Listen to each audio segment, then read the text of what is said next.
Hey everyone, today we're looking at missing characters. One thing I always wondered was what happened to these characters that encountered the entity, but were never present in the realm, visibly at least. So today we're looking into the missing characters of DBD.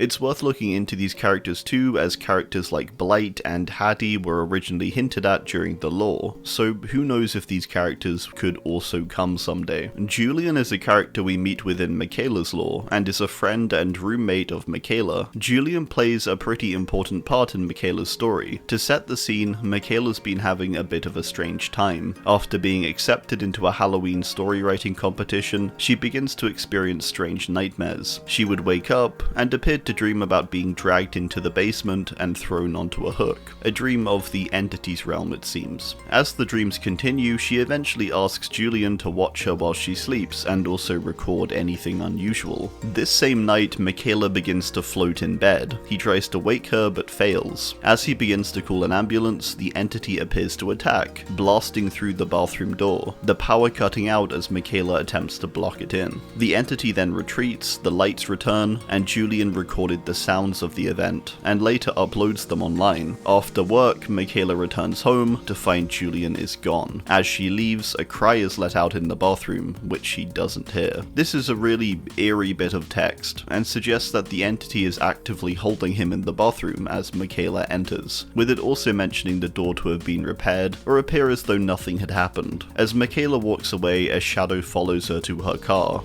and the entity continues to stalk her. My personal take on that is that the entity probably killed Julian. However, the stifled cries in the bathroom is what really gets me here.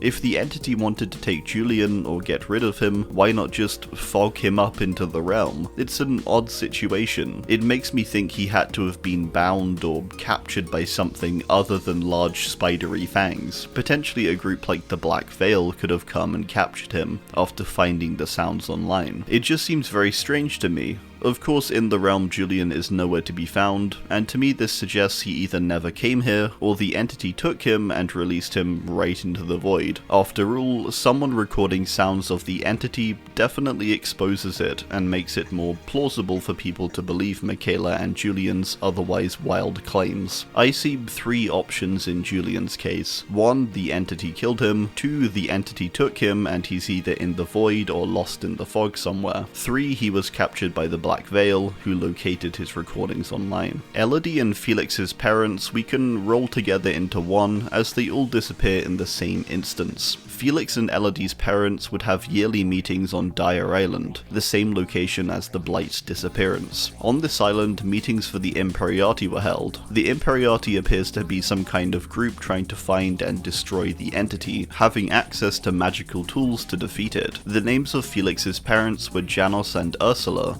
and Elodie's parents we don't get names for. Felix and Elodie initially encounter the entity after exploring Dire Island, and coming across an underground laboratory in an internment camp that Blight worked at. Elodie traces her fingers across the wall where Blight summoned the entity, and suddenly it appears to be summoned once more. A fog appears and giant claws burst from the ground. That's when Janos, Ursula, and the other pariah children's parents enter the cave. They use strange tools and objects to protect them. I've always thought this might be an Oris type tool, the same the Observer uses. Elodie and Felix seem to be in shock as everything happens very quickly. This seems to have been a pretty calculated attack on the entity's part. Allowing Blight's markings to still be visible after all this time has to be somewhat intentional, especially as we know that it can reverse or repair things, it seems, even in the real world, like with Michaela. We also know that the entity can pretty much enter time whenever it pleases. Jonah's lore revolves around a story where the entity basically tells him when he's just 16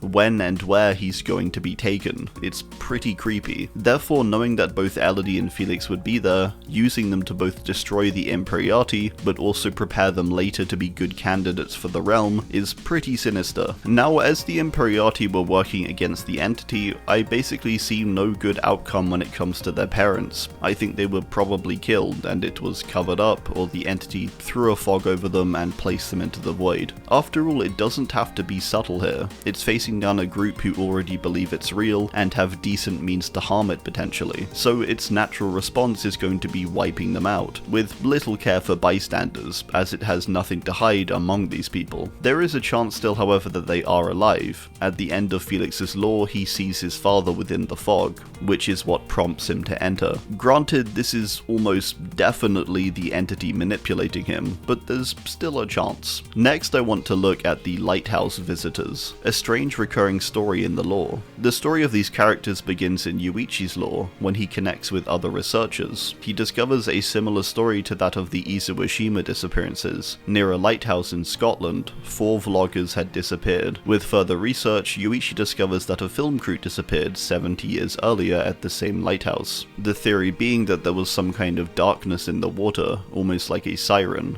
which called people in. Yuichi then goes to Scotland and visits a lighthouse where this supposedly happened, only to be taken by the entity. In the Tome 10 entry named Chamber of Blood, Deja Vuism, a version of seemingly Michaela recalls a recurring dream where she sees Yui, Romulus, the founder of Rome, and 2 Scottish lighthouse keepers surviving in the realm when in a book club. Someone else in the book club mocks her for this. These lighthouse keepers are more than likely taken from this same lighthouse, which is presumably Eileen Moor, a location where there was real-life disappearances similar to the ones mentioned in the lore. Originally I assumed the lighthouse was more related to Sadako, but with further research it seems like this is another of the entity's points to the real world, much like the cave on Dire Island, a potential area where people are drawn to and subsequently taken, this being a large number, being members of the crew, 2 of the lighthouse keepers, and later 4 vloggers, so quite a few, and of course Yuichi. This begs the question of where these people are now in the realm. We know this lighthouse was where Yuichi was taken from, suggesting others who visit here would also enter the realm. It's possible Yuichi was more fit for the trials than the others who were taken, but maybe they're out there somewhere. Maybe they did take part in the trials at some point, with Michaela seeming to think so, and even in one universe, the lighthouse keepers taking part alongside Yui, and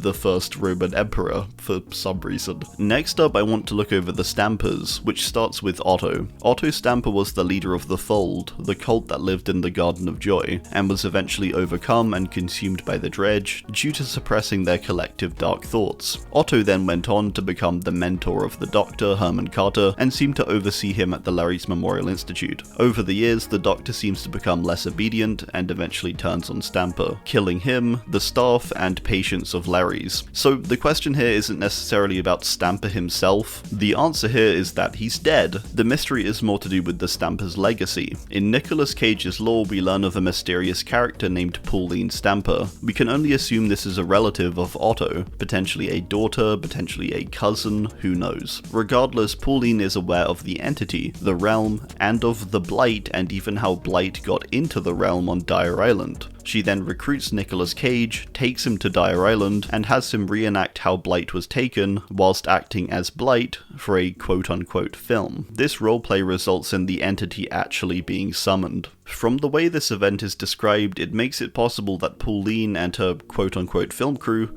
were also taken. Likely not, but it's certainly possible. Again, the entity tends to not like leaving witnesses, especially when they're in the know of what the entity is. This leads me to believe it likely led a similar attack on Stamper and her group, much like it did on the Imperiatti. Another interesting idea is that Stamper works for the entity in some capacity. After all, if we look at the Stampers, both of them to our knowledge have assisted with characters coming into the realm. Otto summoned the Dredge, and later trained Doctor to be the monster he became, to such effect that he died to his hand. He is a critical piece in the taking of 2 killers. Pauline knows a lot for someone who isn't yet dead, which would seem like a big deal, unless the entity was in some way allowing it. Pauline appears to purposefully lead Nicholas to the realm, leading me to think she, much like Otto, was aiding the entity in some form. There's further minor suggestion of Pauline being a government agent of some kind. If the entity is utilizing government agents for its own means to manipulate and guide characters to the realm, this would certainly support that. Alright, well, that's gonna do it. I do hope you enjoyed, and let me know your thoughts too on these mysterious characters down below. Thanks, and goodbye.